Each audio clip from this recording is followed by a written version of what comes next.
Let's go.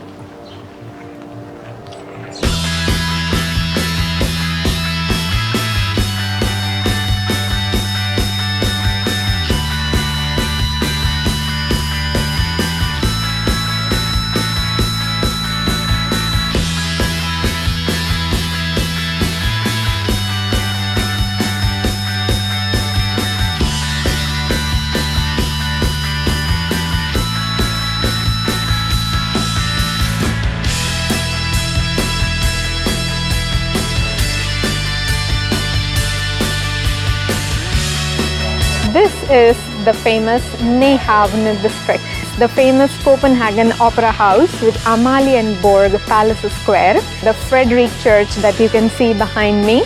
Here is the Den Lille Havfrue.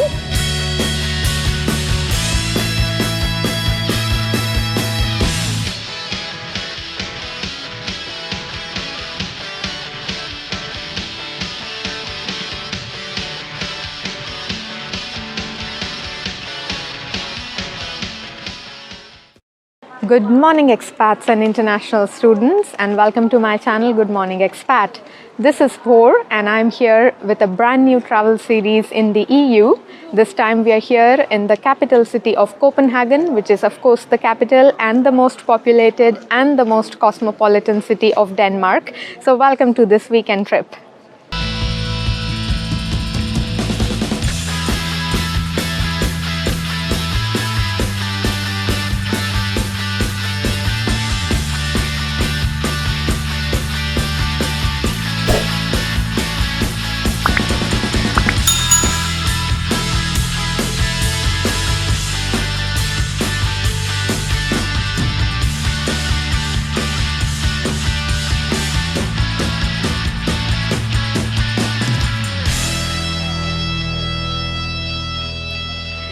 Copenhagen is located on two islands. One of them is called Zealand and the other one is called Amager, if I'm getting the pronunciations right.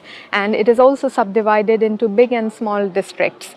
Each of these districts has its own charm and they are known for its unique characteristics and is worth exploring. So if you need to explore each and every one of these, you need about a week, even 10 days. But we are going to show you the major attractions of Copenhagen and also the major attractions in the nearby Swedish town of Malmö in this weekend trip in Denmark. This is the Amalienborg Palace Square, and this is one of the most famous historic attractions here in Copenhagen. This place is very famous for the changing of the guards, which happens typically around 12 o'clock, wherein the guards march from the Rosenborg Castle to the Amalienborg Palace, and it's often accompanied by music as well, so it's one of the major touristic attractions here in Copenhagen. This location is exactly parallel to also the Copenhagen Opera House, which we will discover in a moment.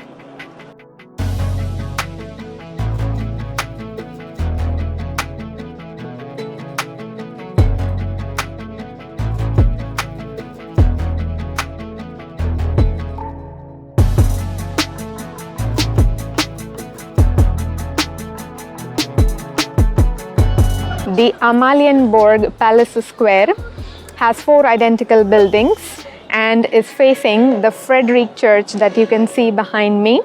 And then if you move around, in the center of this square, this octagonal square, you can find the famous statue of the founder of Amalienborg, which is the statue of King Frederick V.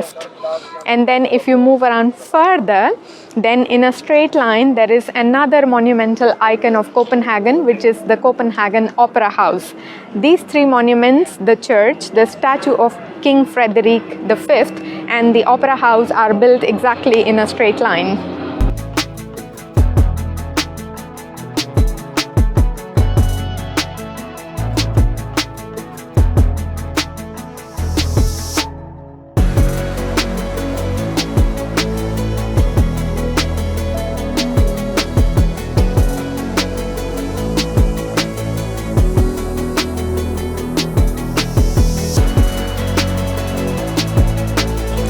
Copenhagen is divided into many big and small districts which are very beautifully connected with various bridges. you can find in the cityscape a lot of restaurants and waterfronts like these. And what you can see behind me is the famous Copenhagen Opera House, which is considered to be one of the most modern and the most expensive opera houses of the world. It is also the national opera house of Denmark.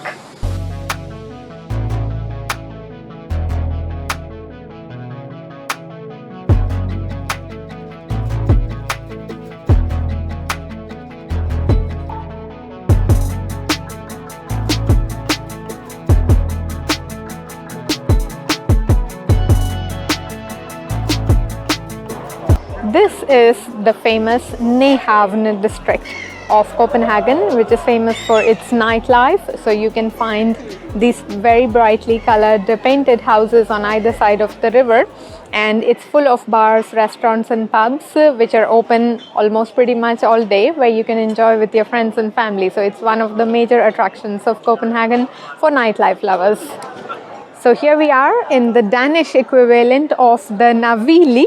So many of you who are familiar with Milan know the Navili district, which is famous for its nightlife, and this is the Denmark equivalent of that.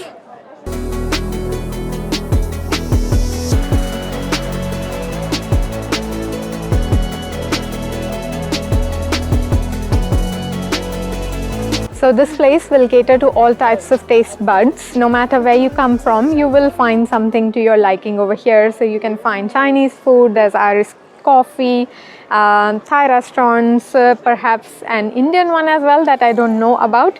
But then of course very nice Danish specialty restaurants as well, including the smørrebrød, which is an important Danish bread based dish. So it's a go-to spot to have a good time with your friends and family when you're here in Copenhagen.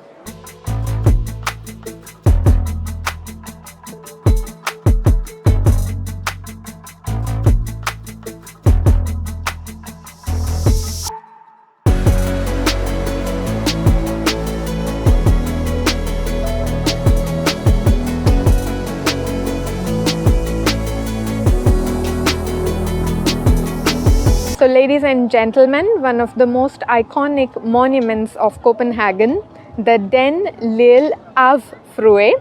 Excuse my Danish pronunciation if I was wrong, but basically it stands for the Little Mermaid, the bronze statue created by Edward Eriksson. It depicts a mermaid that swam to the surface and became a human and sits on a piece of rock right beside the waterfront next to the Langelinie promenade in Copenhagen. So this is what it is. It's a small statue, simple structure to look at, but quite a famous one. So you cannot miss it when you are here in Copenhagen.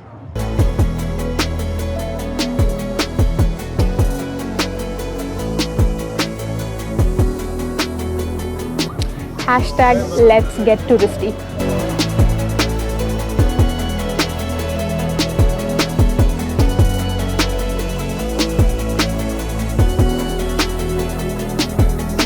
So Copenhagen is a very big city, of course, with individual districts, many different landmarks, many different historic monuments as well. If you want to explore everything in depth, then even 10 days aren't enough.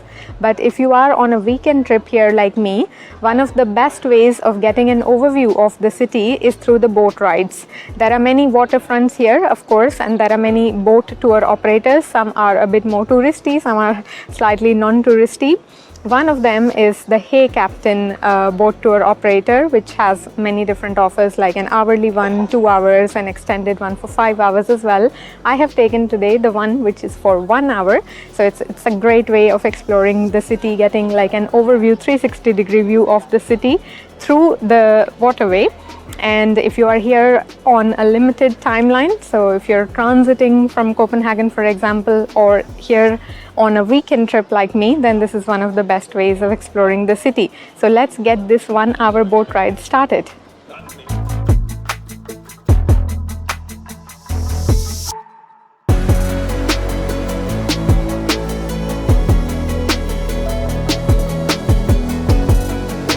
This was day 1 in Copenhagen in Denmark, and stay tuned for the second day in this Scandinavian weekend trip, where I will show you the beautiful city of Malmö, located in Sweden.